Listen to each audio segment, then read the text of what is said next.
Greetings to the Gambia and greetings to Africa. Today marks another fresh edition of the program, the Motivational Platform, that comes away every Saturday at the precise hour of 8 o'clock p.m. on Sambian's VIP magazine, your favorite magazine in the Republic of the Gambia. And as always, I remain Tony Mikiat Howard, your presenter who is tasked with the responsibility of inspiring and motivating the current generation of young Africans in the actualization of their respective dreams and preaching a message of peace and national unity, as well as revitalizing the Africanization policy that speaks about good governance, social justice, democracy, human rights, and most importantly, the African unity. And guess what? On today's edition of the Motivational Platform, I speak to you, the Gambian people, on two important propositions, of which at the end of the day, it is up to you to choose which of these two propositions is important that you honor. It left with your people as to whether which of the two propositions is crucial to the social and economic development of this country. The first proposition goes to the president, and the second proposition goes to the Gambian people, the masses, should I say the citizenry. It all has to do with the team that calls themselves the Three-Year Jotna. Because during the previous elections that brought Adam Barrow to power, there was a coalition team that brought Adam Barrow to the presidency today. And one of the key reasons that brought him to power was the fact that there was a consensus, or should I say an agreement, or a promise, that anybody who stands as the flag bearer of the coalition team, once he or she would have won the elections, it is binding on them to step down after 3 years and then spearhead an election so that we have a brand new president. I say we have because even though I come from Liberia, well, I belong to Africa. And I also belong to the Gambia, should I say specifically. That was the agreement. And yeah, Jammeh was defeated in that election that brought Adam Barrow to power. December 30th makes Adam Barrow 3 years in power. And the masses are agitating that he respects the dictates of the coalition team that brought him to power. On the other hand, the coalition members, even though they are no longer the team, they are equally agitating, some of them, so to speak, agitating that he respects that agreement that was signed ahead of the general and presidential elections. Then the president also saying that he is under the mandate of the constitution of this country that says 5 years for his tenure. That is why I describe the nation as heading to what I call a political Bermuda Triangle. So the first proposition has to do with President Adam Barrow. I speak to you today, Mr. President, as you love to be called, that there is something called political morality. There is something called agreement. Even though the Constitution says 5 years, but there was a promise made to the Gambian people. And I want you to come to the realization that power belongs to the people. We do not want to create a kind of environment where politicians come on the political scene, on the political landscape, and make empty promises without their willingness to respecting those promises. That is the reason why, Mr. President, I'll start with you by saying respect the dictate of the coalition team that brought you to power by stepping down come December of 2019, next month. Why should you step down? I'd advise that you step down, one, to save yourself a political reputation that will make you an edited statesman, a respected statesman tomorrow after you will have stepped down. Because there was an agreement that bind us together as Gambians, and as a newly found democracy, it is important that we'll be able to live up to expectations and start by respecting our words. What we say, we should be able to honor that as possible. So you told the Gambian people that you're going to be there as a transitional president for 3 years, after which you will resign. What happened, Mr. President? What is the problem now, Mr. President? I'd appeal to you as a social scientist, as a Pan-Africanist, as a social justice practitioner, as a librarian, as an individual, as someone who lives in your country and has been blessed so much. someone who has had an opportunity to tour several nations of the continent, saying how the politics of these nations have not helped these countries. If you said you step down after 3 years, we want you to step down to save your political reputation, so that other young politicians that come after you will come to the realization that power belongs to the people. Whatever promises we make to the people, we have a binding responsibility to respect those promises. And failure on our part to respecting the promises, we are a mockery to our democracy. So I beg you to honor your word. If you step down next month, and you allow your Vice President, Dr. Aissatou Toure, to complete your 5-year tenure, it is important for your tomorrow's political reputation. You come back after 2 years in 2021 with your own political party and contest the presidency. I am with the assured confidence that the Gambian people will respect you too dearly much for listening to your own words, for respecting your own words, for respecting the voices of the Gambian people. That's the best way forward. We cannot continue to have an Africa where leaders, before ascending to the seat of the presidency, they have all the nice flowery words to say to their electorates. And once they will have assumed the mantle of authority, they now count themselves as the almighty. We need to come to the understanding and realization that power absolutely belongs to the people. And anything outside our understanding is not democratic. And it starts with you, Mr. President. You have to set the precedent. You are the first leader who have to set the precedent, because this the precedent. This is a newly found democracy. The responsibility is in your hand to set a beautiful path for young Gambians, for a brand new democracy in this country. Failure on your part to respecting your words, I don't know what the result and effect will be. But I beg you to respect your words. It will not only save your reputation politically, but it's going to prevent the Gambia from going into what I call political instability. Because mind you, there are young people who have printed t-shirts saying Triya Jotna that come next month on the 30th, if you do not relinquish power, you're going to move into the streets. And during protests in Africa, we have not been able to have control over the attitude of protesters. You don't know what the actions will be. Sometimes you see what happened in Serekunda Market, and people jump in the streets and burglarize people's shop, and then broke places and stole items and all that. Items that are sold for higher prices. And these things are what make a nation unstable. So what we're trying to say, you have a responsibility to save the Gambia. This nation, according to my lectures at the law school of the University of the Gambia, the law faculty, I said the Gambia can be best described as the Museum of Peace in Africa. For multiple years, unbroken years, this country has experienced uninterrupted peace. It is only important that we continue on that path for the social and economic development of this country. Because no nation has the right to discuss economic growth in the absence of political stability. And today you have the mantle of authority to be able to respect your words and prevent the Gambia from going into what I call political instability. Remember, this country runs on the tourism industry. For 6 good months, beginning from the 15th of October to the next 6 months, you have tourists leaving from Finland, from Germany, from the UK, from different nations of the world, coming to your country to rest, to have peace, to enjoy the warm weather in this country, the beautiful culture, nice people, beautiful environment and all that. And these people only come to your country because of its peaceful nature. So if you now expose this country to political instability, what do?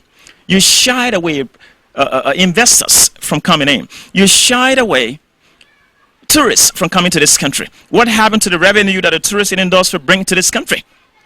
It becomes reduced drastically. So what do you expect? How do you expect hotels and restaurants to employ young Gambians who have little or nothing to do but to get employment opportunities from these places? How do you expect them to hire these people? They cannot hire the people because they don't have customers coming in their hotels. They cannot hire the people because they don't have tourists coming in a restaurant. It is only important that we maintain the peace and stability of this country, and it starts by you respecting your words and preventing this nation from driving into the political instability that might affect not only the tourism sector, but the social economic development of this country. And it's the best way forward for this country if you live up to expectation by respecting the fact that power belongs to the Gambian people.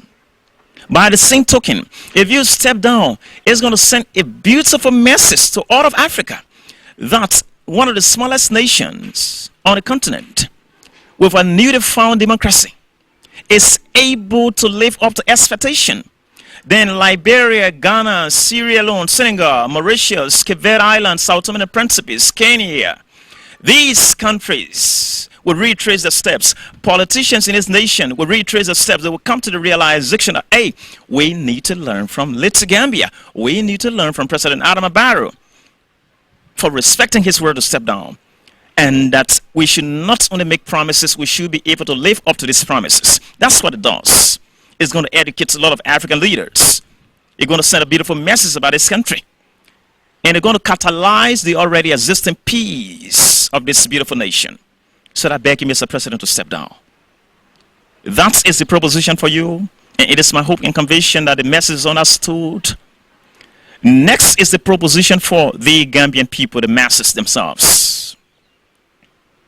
I say this so in confidence that when you went to the ballot box to vote in Adama Barrow as president of this country, you were convinced that he was coming to power to respect the constitution of this country, to live by all of the clauses that are outlined in that national doctrine.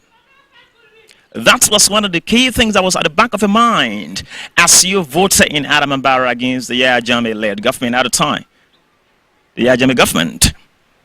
So what am I trying to say?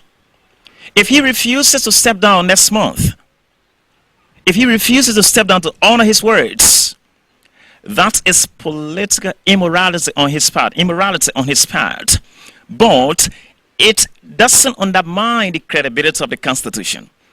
Because what? The Constitution says 5 years. So it is up to him to become a gentleman, to respect his words, to step down like he says he's going to step down and spearhead an elections and bring in new leadership. So what are we trying to say?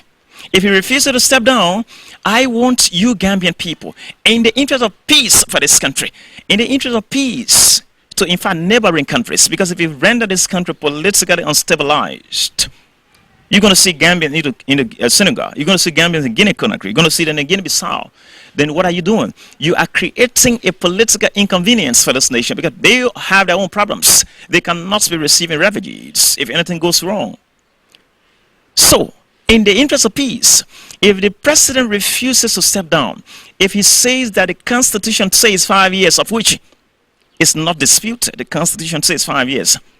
If you Gambian people were able to bear patience with Yahya Jammeh for 22 consecutive years, if you took all of the trials, if you took all of the tribulations, if you took all of the humiliation, all of your rights have been abused, I am not saying now your right to be abused. What I am saying is, if you had all of the patience to have undergone all of those pains, I beg you, if the president refuses to step down, do not create problems. Because creating problem, it might not only affect the president, it will affect you individually. It will affect you as a state. Because investors won't come here.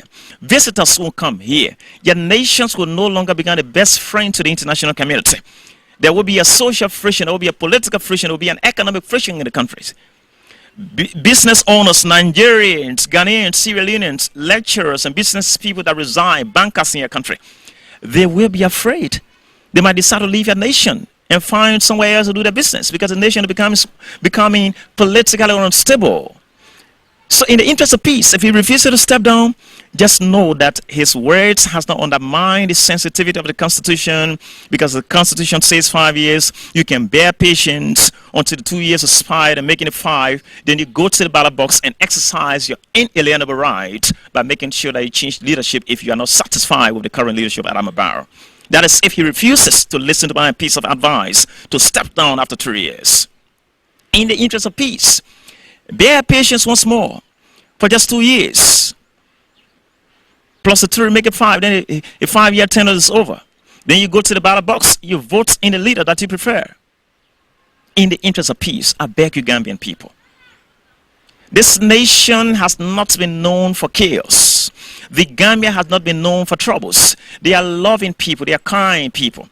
I'd always say that I remember coming to this country with one shower slippers and one t-shirt and one short knicker. But I choose what I want to wear. I fly to where I want to fly. I have an opportunity to move to places freely. This country set the pace for my experience across multiple nations of the continent. And there are multiple other non-Gambians that have had similar experience or far more better ones than me. And the only reason for which it was possible that we had these beautiful transitions is because of the nature of the fact that this country is hospitable, this country is welcoming, this country is beautiful. The people are so nice, they are so decent, they are so peaceful. So why would you want to throw away your own peaceful lifestyle due to your non-challenge, due to your impatience, due to your failure to realize in the fact that it just says 5 years in the Constitution? If he refuses to step down, exercise restraint, exercise patience until he tenure is over. Then you go to the ballot box and you prove your case there. That's the best way forward for this country. It is high time that African nation stopped exposing themselves to the outside world as irresponsible people. Protest is not the best way forward. Dialogue, as agitated by the political giant of the University of the Gambia, Dr. Ismaila Cisse, whom I have shared several platforms with. I call him an academic senior brother. Dialogue is the best way forward. And also, Halifa Sallah, one of the greatest, if not the greatest politician this country has produced, says that it is the moral responsibility of the president to respect his words. By the same token, it is up to him to decide not respecting his words and then following the Constitution. And those that will say, let us give him patience, let us allow him to have the 5 years, you're just making noise because it is already guaranteed in the Constitution. So just be patient-minded, allow him to serve his tenure. If he refuses to step down after 3 years, in the interest of peace for this country. And to you, Adam and Barrow, once more, I beg that you respect your words. You live up to expectation because it's going to save you tomorrow. It's going to save generation after you. You might be stigmatized. Generation after you might be stereotyped as a family that produced a leader who refused to live up to his words. But if you step down next month, you will be sending a beautiful message to generation of politicians coming after you that, hey, we have a responsibility to live up to our expectation. Whatever we say to our electorates during campaign periods, we have a responsibility to live up to that expectation. If we expect to make our society better, if we expect to make our communities better, if we expect to make our countries better, if we expect to make our continent better, that is the best way forward to the masses. Exercise restraints. If you refuse to step down, know that the Gambia belongs to you because your national anthem says, for the Gambia of our homeland, we strive and walk and pray that all may live in unity, peace, and freedom each day. And how do you expect to live in unity, peace, and freedom each day if you do not have patience? You have been living in patience for unbearable years. It is a very beautiful time to test your intelligence. It is a beautiful time to test your patience. And I think you have the attitude to exhibit the zenith of patience. You have the charisma to exhibit the peak of peace and stability in this nation because you are known for that. You are welcome into all nations around the world. That is the position. This is my proposition to the president. This is my proposition to the masses. And I want you to think about it. And that's the best way forward for this country. That's the best way forward for Africa. Protests, civil war, crimes, atrocities, and what have you. These are not solutions to the Africa problem. Dialogue is the best way forward. And our politicians need to come to the realization that we need to live up to our expectation. That's the best way forward. In the absence of that, we are going nowhere. Thank you very much. It's been Tony Mikan Howard on Symbiance VIP Magazine, your favorite magazine in the Republic of the Gambia. If you like, follow us. Bye-bye.